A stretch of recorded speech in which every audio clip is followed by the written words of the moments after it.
this is the second reunion I've been to. I didn't, make any until Nashville, and,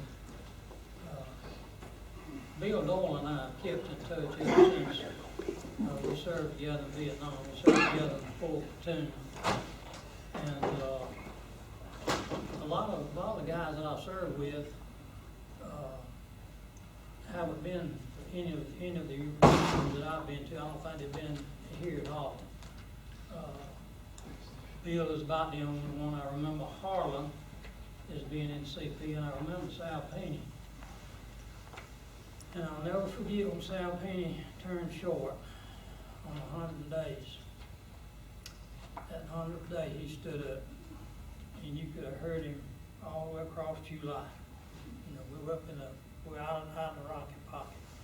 Short, and from that day till the day he left the downfield, every morning.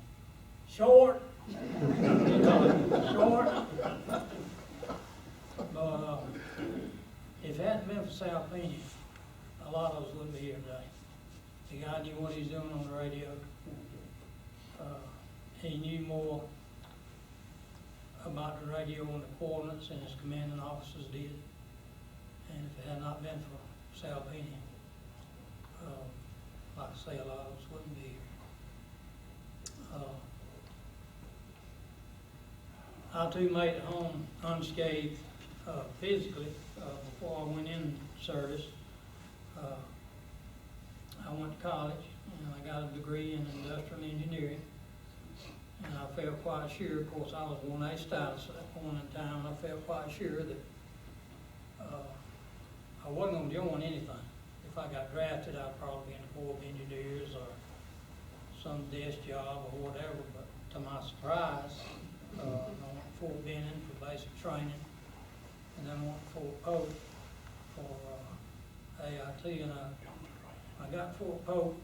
We got us out there in formation, and ladies, please forgive me for what I'm fixing to say.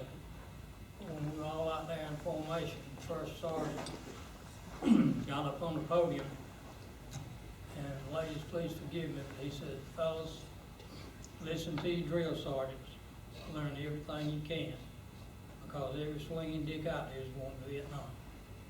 And the bottom just fell out of my stomach. And, you know, from then on, everything was, that they taught us, you know, was certainly centered around Vietnam. We had Vietnam instructors, and then Tigerland was a couple of weeks after that. Again, we had, you know, the little Vietnamese villages set up and whatever. We went through that training, and got to Vietnam. We went through about 10 more days of training. And then we went out to our units. And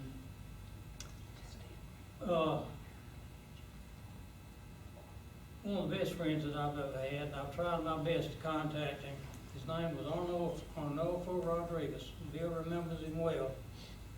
And we were out on patrol one day, and Arnie hit a booby trap, and he lost both of his legs and lost. I'm not sure if he lost his right arm or if he lost the use of his right arm. And I've tried to contact Arnie. Arnie and I, you know, you sort of teamed up at night and you bunked together under a little poncho hooch. Arnie and I bunked together, and it just an extremely, I was extremely close to Arnie. And after I got back home, like most of the guys here, I don't have anything to do with the military, nothing whatsoever. You know, they told us, you know, when I went back to my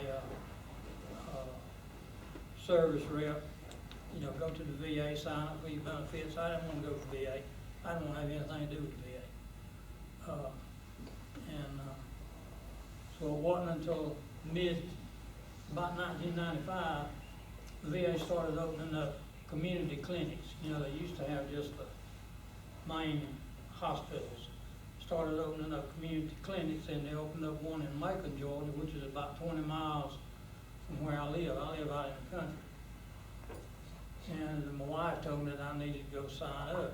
And I said, well, I don't want to sign up. She said, well, you need to go sign up. One day you may need the VA.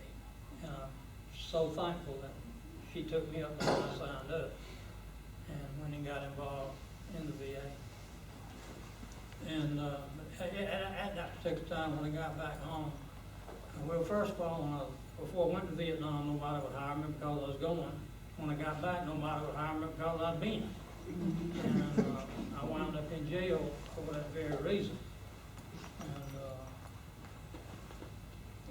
Human Resources Manager told me after I had been through about 5 interviews,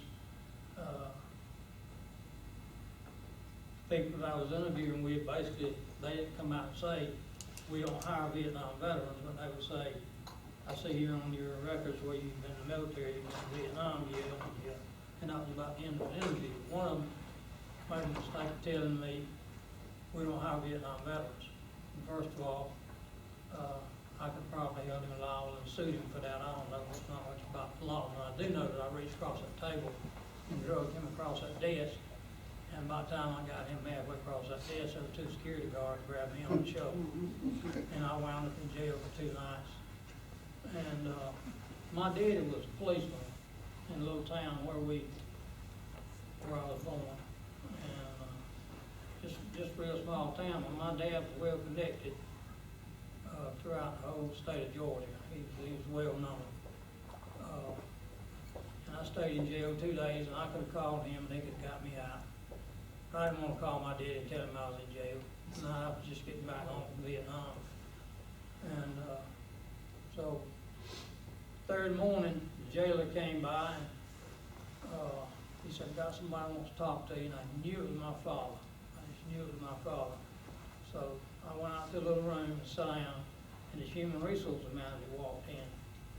And he had one of the security guards with him. And I sat down, he sat down, reached his hand across the table, and he said, Mr. Gibbs, he said, I want to apologize to you.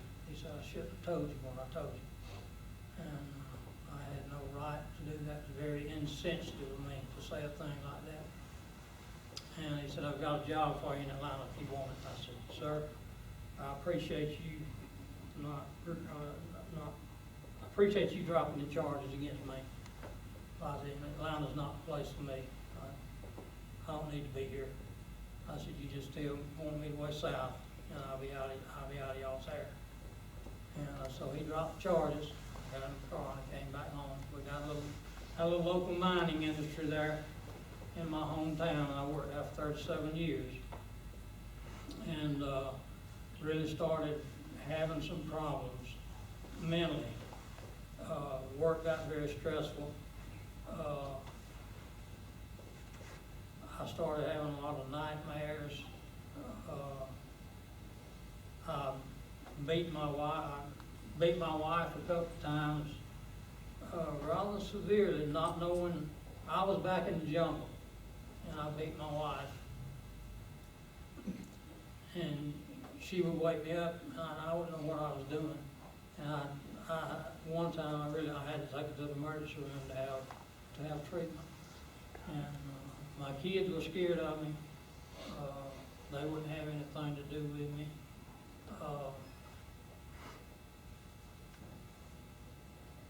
When I come home from work, my wife would come out to the truck and meet me. And after about 3 weeks of that, I asked her one day, I said, why do you come out to the truck and meet me? And she said, because the kids want to know what kind of shape you're in before you come in the house, because they were so scared of me.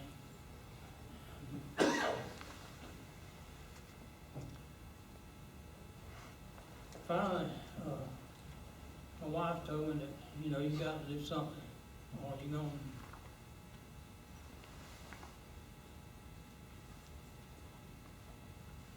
going to lose both of us, and we don't know what's going to happen to you.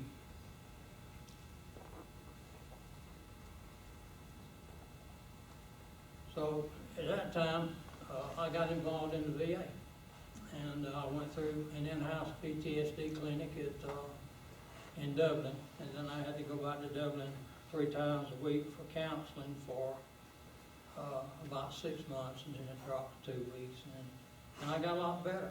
And they put me on medication. I'm on medication today and will be till I die, but I'm a whole lot better. And when I go to, the VA has changed dramatically, I'm telling y'all. When I first got involved in the VA,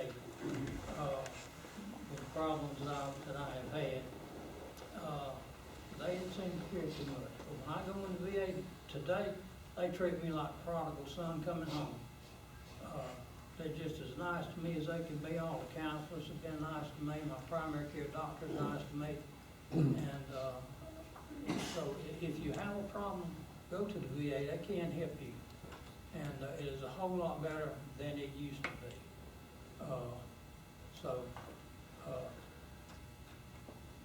If it had not been for my wife sticking by me and had not been for the VA, I probably wouldn't be here today.